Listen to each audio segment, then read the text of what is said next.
صلی اللہ علیہ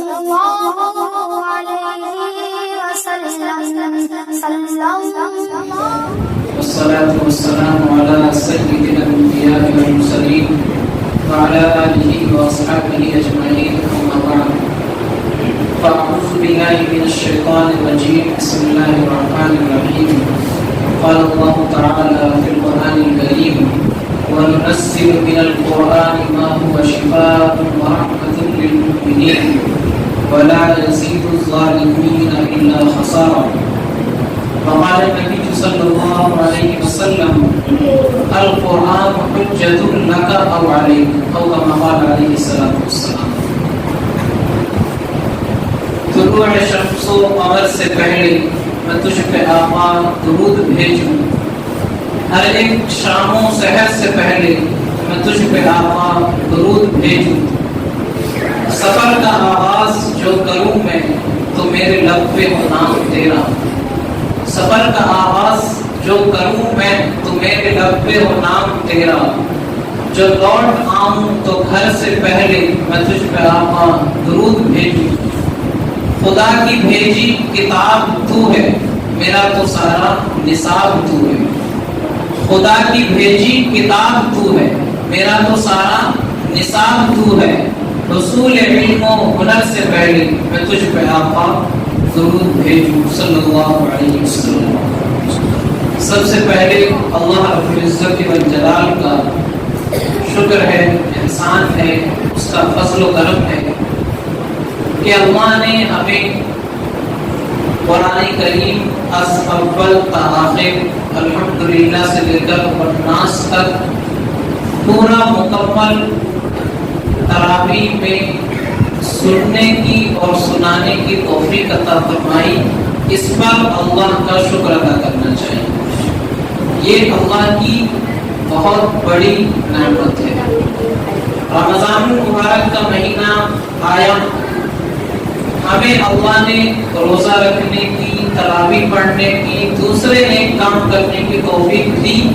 اس پر ہم اللہ کا شکر ادا کریں، ورنہ بہت سے لوگ، بہت سے مسلمان ایسے ہیں کہ رمضان کا مہینہ آیا لیکن ان کی زندگی جیسے رمضان سے پہلے تھی رمضان میں بھی اسی طرح گزر رہی ہے، یہاں تک کہ رمضان کا مہینہ اب ختم ہونے والا ہے.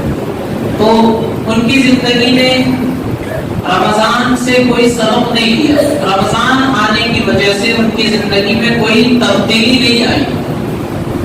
تو ہمیں اللہ نے رمضان میں عبادت کی توفیق دی اور اپنے مقدس کلام کو سننے کی توفیق بخشی. اس پر ہمیں اللہ کا شکر ادا کرنا چاہیے. یہ قرآن اللہ تبارک و تعالی کا مقدس بابرکت کلام ہے. اس کلام کی اہمیت کے لیے اتنا ہی کافی ہے کہ یہ کلام اللہ کا وصف ہے، اللہ کی مخلوق نہیں ہے. اللہ نے جتنی مخلوق پیدا فرمائی ہے وہ سب کی سب ایک دن فنا ہو جائے گی. دنیا میں کوئی ہمیشہ رہنے کے لیے نہیں آیا. قرآن میں وما ارسلنا من قبلک الخلد، اے نبی ہم نے آپ سے پہلے بھی کسی کو دنیا میں ہمیشہ رہنے کے لیے نہیں بھیجا. اسی طرح جتنی مخلوق ہیں سب ایک دن فنا ہو جائے گی، لیکن قرآن ختم نہیں ہوگا کیونکہ قرآن اللہ کی مخلوق نہیں ہے، قرآن اللہ کی صفت ہے. جس طرح اللہ کی ذات کبھی ختم نہیں ہوگی اسی طرح اللہ کی یہ صفت قرآن کریم میں کبھی ختم نہیں ہوگا. اللہ تبارک و تعالی نے اس قرآن کو پہاڑوں پر پیش کیا، زمین پر پیش کیا، آسمان پر پیش کیا، لیکن یہ اتنا مقدس ہے کہ کسی نے بھی اس کو برداشت کرنے کی ہمت نہیں جٹائی، سب نے انکار کر دیا. قرآن میں اِنَّا عَرَضْنَا الْأَمَانَةَ عَلَى السَّمَاوَاتِ وَالْأَرْضِ وَالْجِبَالِ، کہ ہم نے اس قرآن کو آسمانوں پر، زمینوں پر، پہاڑوں پر پیش کیا. فَأَبَيْنَ أَن يَحْمِلْنَهَا وَأَشْفَقْنَ مِنْهَا وَحَمَلَهَا الْإِنسَانُ. ان تمام مخلوقات نے اس کو برداشت کرنے سے انکار کر دیا. یعنی ہمارے اندر اتنی طاقت نہیں ہے کہ ہم اس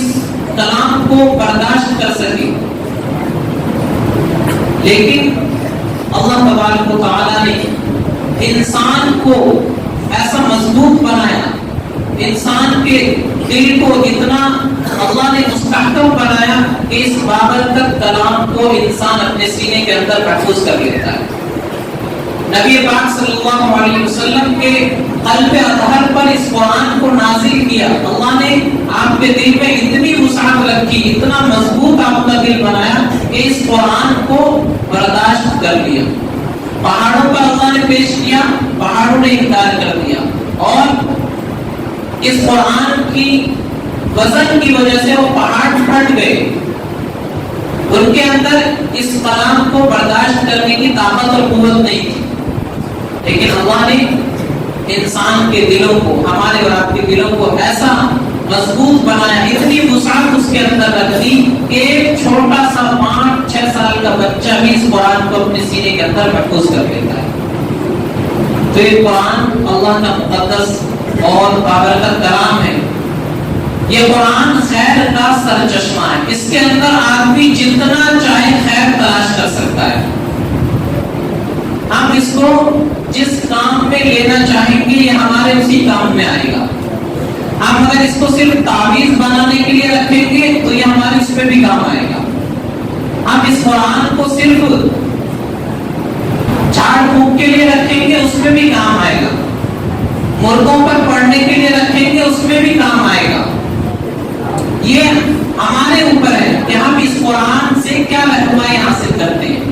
ہم اگر یہ دنیاوی چیزیں چھوٹی چھوٹی جو ذلیل ہے، بے حقیقت ہے، کہ معمولی چیزوں کو حاصل کرنے کے لیے بھی قرآن کا استعمال کریں گے تو وہ بھی ہمیں مل جائے گی، لیکن قرآن کا مقصد یہ نہیں ہے۔ قرآن کو اللہ نے نازل کیا اس مقصد کے لیے نہیں کیا۔ قرآن کریم کا تعارف کیا ہے، قرآن کا انٹروڈکشن کیا ہے، قرآن کیا چیز ہے، خود قرآن کی زبانی سنیے۔ قرآن کہتا ہے وَإِنَّهُ لَتَنزِيلُ رَبِّ الْعَالَمِينَ، کہ یہ قرآن کہاں سے آیا؟ اللہ رب العالمین کی طرف سے نازل کیا ہوا ہے۔ اس قرآن کریم کو لانے والے کون ہیں؟ قرآن کہتا ہے نزل بہ الروح الامین، کہ اللہ تعالیٰ نے روح الامین حضرت جبرائیل کے واسطے سے اس قرآن کو نازل کیا۔ یہ قرآن کہاں نازل ہوا؟ علی قلبک، نبی پاک صلی اللہ علیہ وسلم کے دل پر نازل ہوا۔ کیوں نازل ہوا؟ لتکون للعالمین نذیرا، تاکہ آپ لوگوں کو ڈرانے والے بن جائیں۔ آپ اس قرآن کریم کے ذریعے سے لوگوں کو ڈرائیں اللہ کے خوف سے، کہ اگر اپنی منمرضی زندگی گزاریں گے، اللہ کی نافرمانی کریں گے تو اللہ کا عذاب آنے والا ہے۔ لِتَكُونَ مِنَ الْمُنذِرِينَ، قرآن میں کہ اللہ نے اس قرآن کو اس لیے نازل کیا تاکہ آپ لوگوں کو ڈرائیں۔ یہ قرآن کی زبان میں نازل ہوا۔ قرآن کہتا ہے بِلِسَانٍ عَرَبِيٍّ مُبِينٍ، کہ عربی زبان میں قرآن نازل ہوا جو فصیح و بلیغ زبان ہے، جس کی مثال پوری دنیا میں نہیں ہے۔ عربی زبان سے بہتر کوئی زبان دنیا کے اندر نہیں ہے، اور عربی زبان سے آسان بھی کوئی زبان دنیا کے اندر نہیں ہے۔ تو یہ قرآن کا تعارف ہے، قرآن کہاں سے آیا، کس کے واسطے سے آیا، کہاں آیا، کیوں آیا، کس زبان میں آیا، یہ تمام چیزیں اللہ تبارک و تعالیٰ نے قرآن کریم میں بیان فرما دی ہے۔ قرآن کا مختصر تعارف ہے۔ اللہ نے ہمیں یہ خزانہ عطا فرمایا ہے، اس خزانے کا کچھ حق ہے ہمارے اوپر۔ اگر ہم اس حق کو ادا کر دیں گے تو یہ قرآن اللہ کی بارگاہ میں ہمارے لیے سفارش کرے گا، ہمارے گناہوں کو بخشوائے گا، ہمیں جہنم سے آزاد کرا کر جنت میں داخل کروائے گا۔ اور اگر ہم نے اس قرآن کے حق کو ادا نہیں کیا تو دنیا میں تو ہمیں جو ذلت و رسوائی ہونی ہے وہ ہوگی، آخرت پہ قیامت کے دن یہ قرآن اللہ کی بارگاہ میں ہمارے خلاف مدعی بنے گا اور کہے گا یا اللہ یہ لوگ تھے جنہوں نے مجھے چھوڑ رکھا تھا، یہ لوگ تھے جنہوں نے مجھے صرف جزدان میں بند کر کے طاق میں رکھا ہوا تھا، یہ لوگ تھے جنہیں پورے سال کبھی قرآن پڑھنے کی توفیق نہیں ہوتی تھی، میں ان کے گھر میں پڑھا رہتا تھا لیکن کبھی مجھے کھول کر دیکھتے نہیں تھے، پڑھتے نہیں تھے، سمجھنے کی کوشش کوشش نہیں کرتے تھے. تو یہ قرآن اللہ کی بارگاہ میں ہمارے خلاف مدعی بنے گا. اور اس کے ساتھ ساتھ پیارے نبی صلی اللہ علیہ وسلم بھی اللہ سے شکایت کریں گے. قرآن میں وقال الرسول یا رب ان قوم اتخذوا هذا القرآن مهجورا کہ اللہ تبارک و تعالی سے پیارے رسول صلی اللہ علیہ وسلم کہیں گے اے میرے رب میری یہ قوم تھی جنہوں نے قرآن کو چھوڑ دیا تھا, قرآن کو پڑھتے نہیں تھے, قرآن کو سمجھتے نہیں تھے, قرآن کے مطابق عمل نہیں کرتے تھے. تو مدعی ہمارے خلاف اللہ کی بارگاہ میں ہوں گے, ایک قرآن اور دوسرا صاحب قرآن رسول اللہ صلی اللہ علیہ وسلم. یہ دونوں اللہ کی بارگاہ میں شکایت کریں گے, ہمارے خلاف دعویٰ کریں گے کہ اللہ, رسول کہیں گے میں نے ان کو قرآن دیا لیکن انہوں نے قرآن کو پیچھے ڈال دیا, اس کو پڑھا نہیں, سمجھے نہیں, اس کے مطابق عمل نہیں کیا. قرآن خود بھی شکایت کرے گا یا اللہ میں ان کے پاس موجود تھا لیکن کبھی ان کو پڑھنے کی توفیق نہیں ہوئی. تو اگر ہم اس کے حق کو ادا کر دیں گے تو یہی ہمارے حق میں اللہ کے یہاں سفارش کرے گا, اور اگر ہم اس کے حق کو ادا نہیں کریں گے تو یہی ہمارے خلاف اللہ کے یہاں دعویٰ کرے گا. تو ہمیں اور آپ کو چاہیے ہم اس کے حق کو ادا کریں. مختصراً قرآن کریم کا ہمارے اوپر کیا حق ہے وہ میں بیان کر کے اپنی بات ختم کروں گا. قرآن کریم کا سب سے پہلا حق ہمارے اوپر ہے ہم اس قرآن کو پڑھیں, اس کی تلاوت کرنا. یہ قرآن کریم کا سب سے پہلا حق ہے کہ ہم قرآن کو پڑھیں, ہم قرآن کو پڑھیں. آج ہمارے پاس قرآن پڑھنے کی فرصت نہیں, اس کے علاوہ ہر کام کی فرصت ہمارے پاس ہے, لیکن قرآن کو پڑھنے کی, قرآن کو کھول کر دیکھنے کی ہمارے پاس فرصت نہیں. تو قرآن کو پڑھنا یہ قرآن کا سب سے پہلا حق ہے. پڑھنا کس طریقے پر ہے؟ جس طریقے پر اللہ کے نبی صلی اللہ علیہ وسلم نے سکھایا, اسی طریقے پر اگر ہم پڑھیں گے تو قرآن پڑھنے کا فائدہ ہوگا. قرآن عربی زبان میں نازل ہوا ہے, عربی زبان میں 28 حروف ہے, الف سے لے کر یا تک. ان حروف کو صحیح طریقے سے ادا کرنا سیکھ جائیں گے, قرآن کریم پڑھنا ہمارے لیے آسان ہو جائے گا. قرآن کو ہم اس طرز پر پڑھ سکیں گے جس طرز پر اللہ تبارک و تعالیٰ نے حضرت جبرائیل کو دیا. جبرائیل نے نبی پاک صلی اللہ علیہ وسلم کو سکھایا, اور حضور نے صحابہ کو سکھایا, صحابہ نے اپنے بعد کے لوگوں کو سکھایا, اور ہم تک وہ سلسلہ چلتا آ رہا ہے. اس طریقے پر ہم پڑھ سکیں گے جب ہم کوشش کریں گے, فکر کریں گے, کیونکہ قرآن عربی زبان میں نازل ہوا ہے, اور عربی ایک بہت نازک زبان ہے. ذرا سے فرق کی وجہ سے اور تھوڑی سی بے احتیاطی کی وجہ سے معنی بدل جاتا ہے, معنی بدل جائے گا. ہم سمجھ رہے ہیں کہ ہم قرآن پڑھ رہے ہیں لیکن ہم اس کو غلط پڑھ رہے ہیں, ثواب کے بجائے الٹا ہمیں عذاب ہوگا. بہت نازک زبان ہے. کچھ مثال میں آپ کے سامنے پیش کرتا ہوں. قرآن کریم میں لفظ ذلہ بھی ہے, ذلہ زال سے, اس کے معنی ہے ذلیل ہونا, اور ایک لفظ زوال سے آتا ہے عربی میں ذلہ, اس کے معنی ہو جاتے ہیں گمراہ ہونا. ایک لفظ زال سے آتا ہے ذلہ, اس کے معنی ہو جائے گا پھسلنا. تو بالکل ایک جیسا لفظ ہے لیکن تھوڑا تھوڑا ان کے مخرج میں فرق ہے کہ یہ لفظ کہاں سے ادا ہوں گے. اگر اس پر دھیان نہیں دیں گے, صحیح طریقے سے نہیں سیکھیں گے تو معنی بدل جائے گا. کہاں معنی ہے ذلیل ہونا, کہاں معنی ہے گمراہ ہونا, اور کہاں معنی ہے پھسل جانا. قرآن کریم میں لفظ بدتین آیا ہے تا کے ساتھ, با کے بعد جو تا آتی ہے دو نقطے اوپر میں, اس کے معنی ہوتے ہیں انجیر جو پھل ہے. اور ایک لفظ ہے قین, بڑی قا سے, قا اور ضا, اس سے یہ اس کے معنی ہو جائیں گے مٹی. تین پڑھیں گے اس کے معنی ہو جائیں گے انجیر, اور قین بڑی قا سے اس کے معنی ہو جائیں گے مٹی. کتنا فرق ہو گیا تھوڑے سے بے احتیاطی کی وجہ سے. اگر ہم صحیح طریقے سے نہیں سیکھیں گے تو ہمارا معنی کچھ نہ کچھ ہو جائے گا قرآن کریم کا.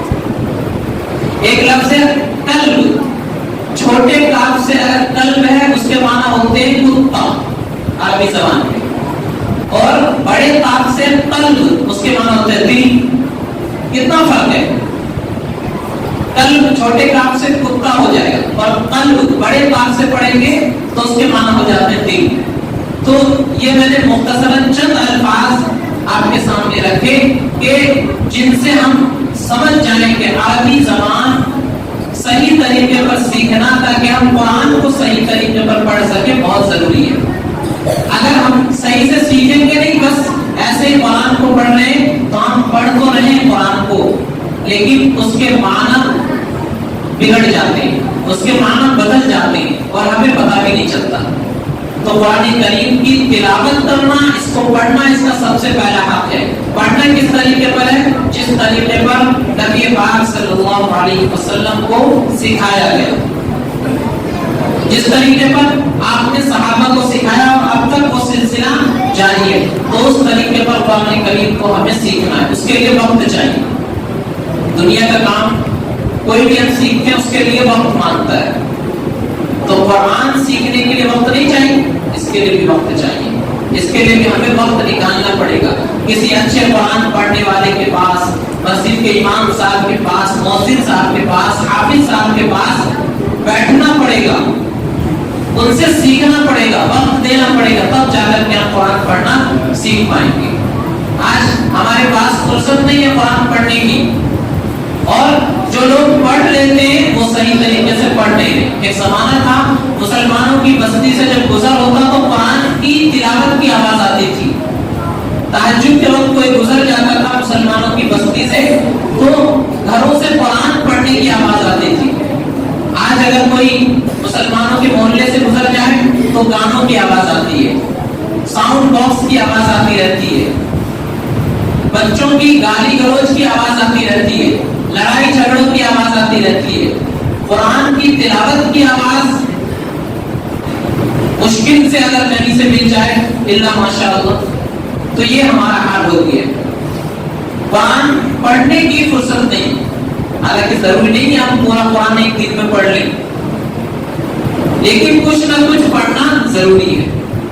تو ہمیں اور آپ کو چاہیے ہم کم سے کم روزانہ متعین کر لیں کہ ہم مجھے قرآن کریم کا ایک رکوع ہی پڑھنا ہے، لیکن روزانہ پابندی کے ساتھ پڑھے اور اس کے ساتھ ساتھ اس کا ترجمہ بھی پڑھے، اس کو سمجھنے کی بھی کوشش کرے، اور جہاں سمجھ میں نہیں آتا ہے تو وہاں جاننے والوں سے معلوم کرے. تو قرآن کا سب سے پہلا حق ہے اس کی تلاوت کرنا، اس کو پڑھنا.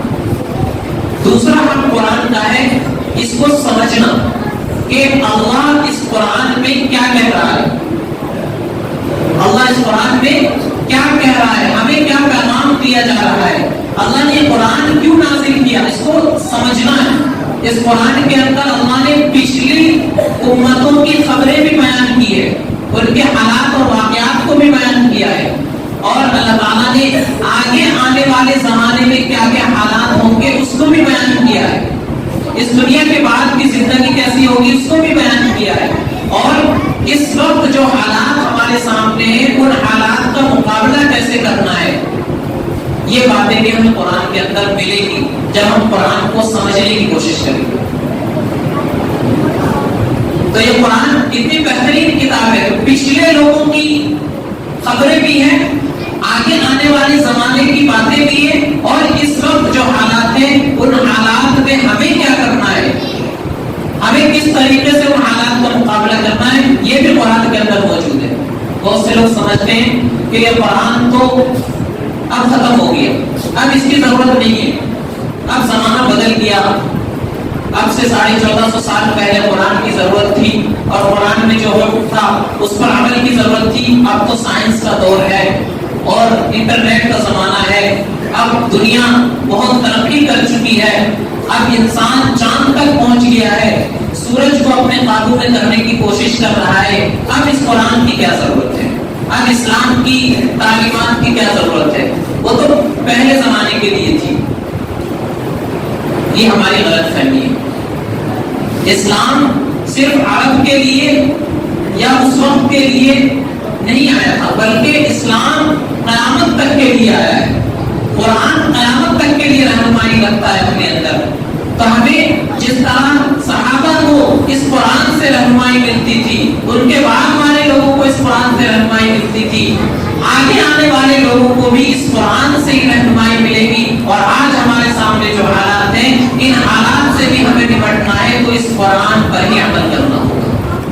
تو یہ قرآن پرانا ہونے کے لیے نہیں آیا.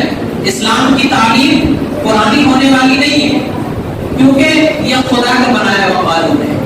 انسان کا بنایا ہوا قانون کچھ وقت کے لیے کام کرتا ہے، دھیرے دھیرے زمانہ گزرتا جاتا ہے، اس کے قانون میں چینجنگ ہوتی رہتی ہے، تبدیلی ہوتی رہتی ہے. ہمارے بھارت کا آئین جس وقت بنا تھا اس وقت قانون کچھ اور تھا، اب اس کے اندر تبدیلی ہوتی رہتی ہے. کبھی کسی دھارا کے اندر تبدیلی ہو جاتی ہے، کبھی کسی میں تبدیلی ہو جاتی ہے، حالات کے حساب سے اس کو بدلتے رہتے ہیں. لیکن قرآن ایسا نہیں ہے. قرآن آج سے 1450 سال پہلے جس طرح نازل ہوا تھا محمد عربی صلی اللہ علیہ وسلم کے دل پر، اسی طرح آج بھی محفوظ ہے اور قیامت تک محفوظ رہے گا. اس کے اندر تبدیلی نہیں آ سکتی اور نہ تبدیلی کی ضرورت ہے. بہت سے شیطان کے چہرے پیدا ہوئے جنہوں نے اس قرآن کو بدلنے کی کوشش کی اور ایڑی چوٹی کا زور لگا دیا. ان کی نسلیں ختم ہو گئی، لیکن قرآن کے اندر ذرہ برابر تبدیلی نہیں آ سکی. اب آپ جانتے ہیں ہمارے یہاں بھی کچھ شیطان کے چہرے پیدا ہوئے اور انہوں نے بھی چاہا کہ قرآن کے اندر سے کچھ آیتوں کو نکال دے، قرآن کے اندر کچھ چیزوں کو بدل دے، قرآن کے اندر جو جہاد کی باتیں ان کو ختم کر دے. لیکن دنیا نے دیکھا کہ جو قرآن کو بدلنے چلا تھا اللہ نے اسی کو بدل دیا. اللہ نے اسی کو بدل دیا، فہرست سے ہی نکل گیا وہ. تو قرآن کریم بدلنے والی چیز نہیں ہے. کسی نے کیا ہی خوب کہا، اے قول محمد قول خدا فرمان نہ بدلا جائے گا. اے قول محمد قول خدا فرمان نہ بدلا جائے گا. بدلے گا زمانہ لاکھ مگر قرآن نہ بدلا جائے گا. قرآن بدلا نہیں جا سکتا. بہت سے لوگوں نے کوشش کی لیکن آج تک اس کے ایک زبر زیر پیش کے اندر نقطے کے اندر تبدیلی نہیں آ سکی ہے، کیونکہ اس کی حفاظت کی ذمہ داری اللہ رب العالمین نے.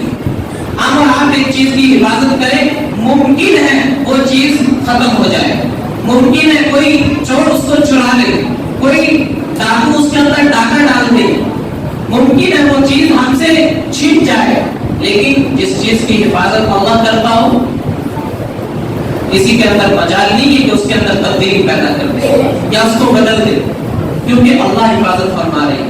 قرآن میں نحن نزلنا الذکر وإنا له لحافظون. اس قرآن کو ہم ہی نے نازل کیا اور اس کی حفاظت بھی ہم ہی کریں گے. اللہ کہتے ہیں قرآن نازل بھی ہم کر رہے ہیں اور اس کی حفاظت بھی ہم ہی کرنے والے ہیں.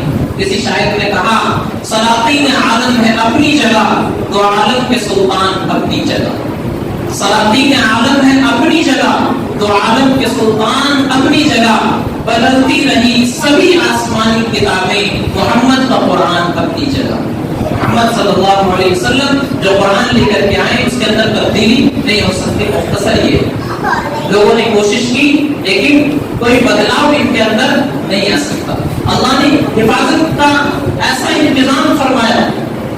قرآن کریم اگر صرف چھپا ہوا رہتا، صرف پرنٹڈ ہوتا، صرف کاغذ کے اندر ہوتا، ممکن ہے کوئی اس کے اندر گڑبڑی کر دے، پریس والا گڑبڑی کر دے، اس کو کوئی رشوت دے دیتا کروڑوں روپے کی اور وہ کسی آیت کو کہیں رکھ دیتا، کسی آیت کو کہیں رکھ دیتا، کوئی پنا بیچ سے غائب کر دیتا، کسی لفظ کے اندر تبدیلی کر دیتا.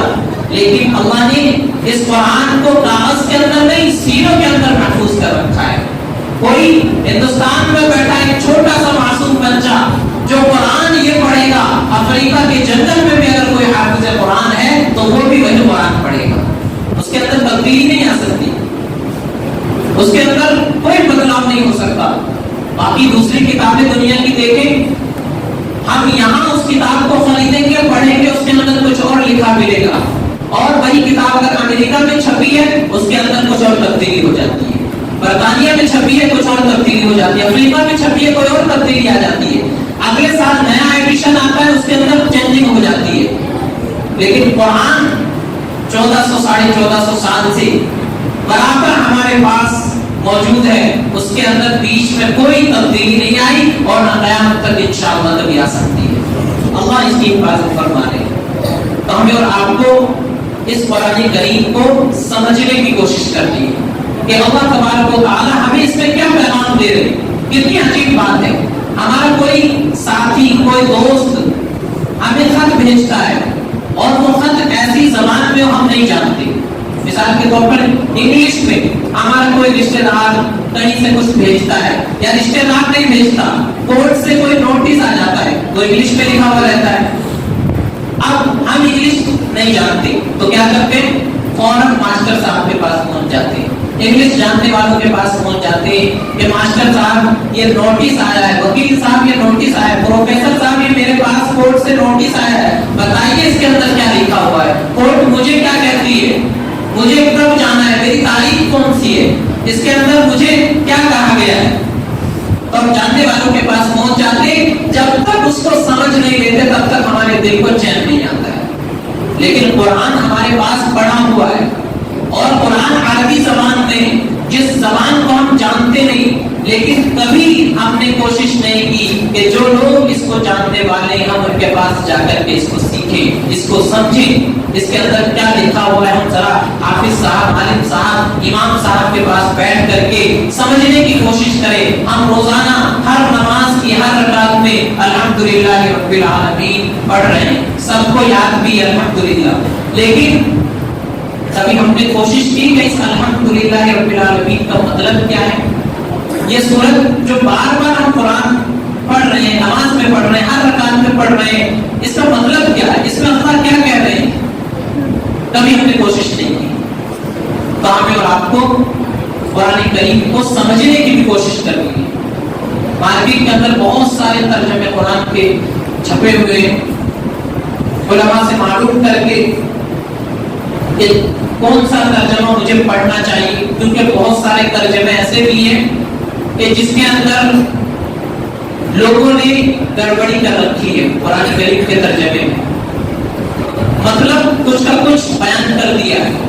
تو ہمیں یہ بھی علماء سے ہی معلوم کرنا ہوگا کہ ہم قرآن کا ترجمہ پڑھنا چاہتے ہیں, کون سا ترجمہ ہمیں پڑھنا چاہیے. وہ آپ کو جو رہنمائی کرے وہ ترجمہ آپ مارکیٹ سے خریدیں اور اس کو اپنے مطالعے میں رکھیں. جس طرح ایک رکوع ہم قرآن کا پڑھیں, ایک رکوع ہم ترجمہ پڑھیں, جہاں سمجھ نہیں آتا معلوم کر لیں. اس طریقے سے ہم دھیرے دھیرے جب کوشش کریں گے تو قرآن کریم ہمیں سمجھ میں آئے گا, اور جب قرآن سمجھ میں آئے گا تو پھر نماز میں بھی مزہ آ جائے گا. میں کچھ بول رہا ہوں, آپ سمجھ نہیں رہے میری بات کو, تو آپ نہ میری طرف توجہ کریں گے اور نہ آپ کو میری بات سننے میں کوئی دلچسپی ہوگی. لیکن جب آپ میری زبان کو سمجھیں گے اور آپ سمجھ پائیں گے میں کیا کہنا چاہ رہا ہوں, تو آپ میری طرف توجہ بھی رکھیں گے اور دلچسپی سے میری بات کو سنیں گے. قرآن نماز میں پڑھا جا رہا ہے, ہم سمجھ نہیں رہے تو ہمارا دھیان وہاں نہیں رہتا ہے. ہم کھڑے ہوتے نماز میں لیکن دھیان کہیں اور رہتا ہے کیونکہ سمجھ نہیں رہے. اور اگر ہم سمجھنے لگیں گے تو ہمارا دھیان ہوگا قرآن پر, نماز کے اندر دھیان ہوگا, نماز بھی ہماری بہترین ہو جائے گی. تو قرآن کریم کو سمجھنے کی بھی کوشش کرنی ہے. اس کے بعد اس قرآن کو پڑھ لینا ہے, سمجھ لینا ہے. تیسرا نمبر اور تیسرا ہم قرآن کا یہ ہے کہ ہم اس قرآن کو پھر اپنی زندگی میں داخل کرنے کی کوشش کریں. قرآن میں جو حکم ہے ہم اس کو کریں, قرآن میں جس چیز سے منع کیا گیا ہے ہم اس سے رک جائیں. بہت آسان. قرآن کو پڑھیں, سمجھیں اور سمجھنے کے بعد پھر اس پر عمل کرنے کی کوشش کریں. قرآن میں اللہ کہتے ہیں یا ایھا الذین آمنوا اقیموا الصلاۃ, نماز قائم کرو, تو ہم نماز کو قائم کرنے والے بن جائیں. قرآن میں اللہ کہتے ہیں وآتوا الزکاۃ, زکات ادا کرو, تو ہم اپنے مال کی زکات نکالنے والے بن جائیں. قرآن میں اللہ جو جو حکم دیتا جائے ہم اس کو اپنی زندگی میں داخل کرتے جائیں. جن چیزوں سے قرآن منع کرتا جائے ہم ان چیزوں سے رکتے چلے جائیں, ہماری پوری زندگی قرآن کے مطابق ہو جائے. تو یہ تیسرا حق ہے قرآن کریم کا, کہ قرآن کریم کو ہمیں عمل کرنا ہے قرآن کے مطابق, قرآن کو اپنی زندگی میں داخل کرنا ہے. کسی انگریز نے کہا کہ مسلمان پڑھتے نہیں, ان المسلمین لا یقرؤون, مسلمان پڑھتے نہیں ہیں, وَإِن قَرَؤُوا لا يفهمون, اور اگر وہ پڑھتے تو سمجھتے نہیں, وَإِن فَهِمُوا لا يعملون, اور اگر سمجھ لیتے ہیں تو پھر اس کے مطابق عمل نہیں کرتے. تو ہمیں تینوں کام کرنا ہے, قرآن کو پڑھنا بھی ہے, قرآن کو سمجھنا بھی ہے, اور قرآن کے مطابق